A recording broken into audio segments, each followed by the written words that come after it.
Apaiser nos émotions. Bonjour mes amis, c'est toujours ici du chemin de Compostelle, près de la Sainte-Baume à Aix-en-Provence que je partage avec vous ces quelques mots. Parce que si on vient marcher sur le chemin de Compostelle, eh bien c'est pour être en paix à l'intérieur de nous, c'est pour justement apaiser nos émotions, et ne plus souffrir. Rappelez-vous, la souffrance, comme le bonheur, c'est un état émotionnel, sentimental. Quand on a de la colère, quand on a de la tristesse, quand on a de la peur, de la culpabilité, du doute, toutes ces émotions qui viennent souvent du passé, de notre enfant intérieur blessé, eh bien c'est de la souffrance. La souffrance, ce n'est pas quelque chose d'intellectuel, c'est quelque chose d'émotionnel qui est à l'intérieur de nous. Et il en va de même, je dirais, pour la paix, pour l'amour, pour la joie.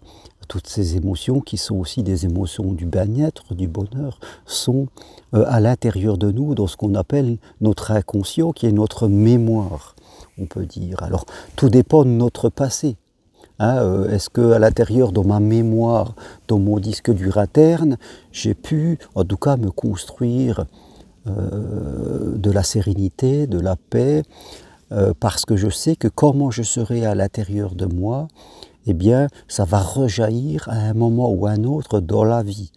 C'est la loi de cause à effet. Derrière mes émotions, il y a des croyances.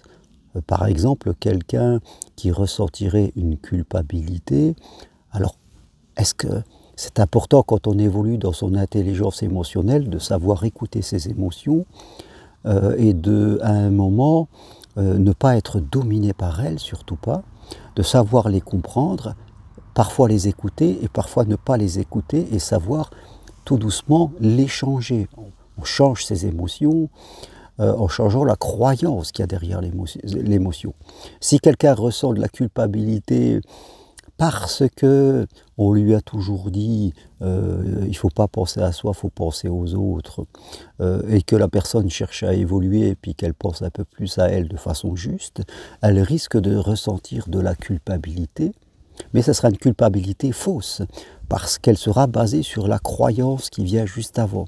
Donc il faudra faire ce travail de progression, de changer la croyance en disant eh bien tu as le droit de penser à toi comme tu as le droit de penser aux autres, et là l'apaisement va venir. Il y a beaucoup de gens qui ont des peurs. Rappelez-vous que la peur, comme toutes les émotions, sont un avertisseur. Par exemple, des gens qui ont peur de vivre l'amour. Donc, la peur est un peu comme un voyant de votre tableau de bord. Elle vous indique qu'il manque d'eau. Elle ne vous dit pas qu'il faut arrêter et ne plus jamais rouler en voiture. Elle vous dit juste de mettre de l'eau et après la voiture pourra rouler tout à fait normalement. Si vous ressentez la peur, c'est un indicateur qui vous dit que votre inconscient, qui est un peu votre guide, votre inconscient émotionnel est plus votre guide que votre intellectuel. Il vous dit qu'il ne veut plus revivre les situations du passé. Voilà, vous rencontrez quelqu'un, vous sentez une peur. Alors la peur ne vous dit pas d'abandonner, parce que si vous abandonnez, vous allez vous retrouver toute seule, tout seul, et puis là-dessus, votre inconscient vous fera encore peur, parce que lui ne veut pas vivre seul et vieillir seul. Donc vous allez être dans un conflit de peur, vous allez être complètement ambivalent et vous allez en souffrir. Donc, parce que vous faites une mauvaise interprétation de la situation. La vraie interprétation, c'est votre inconscient il dit, eh bien, ne fais plus les mêmes erreurs que le passé, et puis apprends aujourd'hui à faire que les choses se passent bien. Voilà. L'inconscient, même quand il y a une peur, c'est toujours une invitation à l'apprentissage. C'est très très important de comprendre ça. Voilà. Quelle que soit l'émotion que vous avez, eh bien vous devez comprendre quel est le message derrière l'émotion. Est-ce qu'il est juste? Est-ce qu'il n'est pas juste? Est-ce qu'il provient du présent? Est-ce qu'il provient du passé, de ma propre histoire, d'une blessure? Et soit je l'écoute, ou soit je vais progresser pour changer le déclencheur, c'est-à-dire la croyance qui me crée cette émotion. Tant que vous êtes dominé par vos émotions, vous êtes inconscient, et forcément, vous allez souvent avoir des comportements complètement inadéquats et qui risquent de renforcer la chose, en tout cas l'émotion concernée. Donc, ce qui est important pour vous, voilà, c'est toujours mieux de le faire accompagner par quelqu'un qui, lui, vous permettra de voir, parce que ce n'est pas évident quand on est dans l'émotion qu'on est dominé. Ce qui est important pour vous, c'est de ne jamais faire quoi que ce soit, c'est-à-dire ouvrir la bouche ou avoir un comportement quand vous sentez que c'est une émotion qui est forte et qu'elle n'est pas juste. Toute émotion trop forte n'est pas juste. Donc, il faut attendre que ça se calme pour l'analyser. Faites attention de ne pas, je dirais, être dominé par ces émotions, parce que vous risquez vraiment d'avoir une très mauvaise communication qui va ne faire qu'augmenter le mal.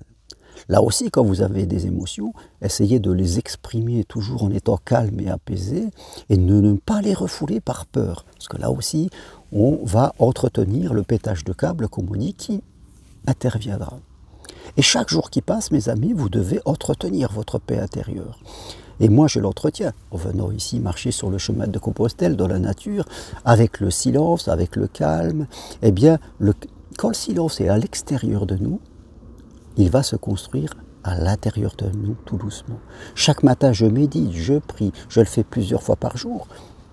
Vaut mieux faire des petites choses de quelques minutes que je dirais, vouloir y passer 1 heure. Donc c'est important, entretenez votre jardin intérieur tous les jours, en méditant, en priant, en vous répétant des choses, et vous verrez qu'avec le temps, les choses vont changer. Moi, chaque jour, je me dis, en fermant un peu les yeux, qu'aujourd'hui, ça va être une journée de paix, une journée de tranquillité, où mes mots seront calmes, seront sages, que Dieu et le divin sont avec moi, que tout est OK, quoi qu'il arrive, je resterai serein.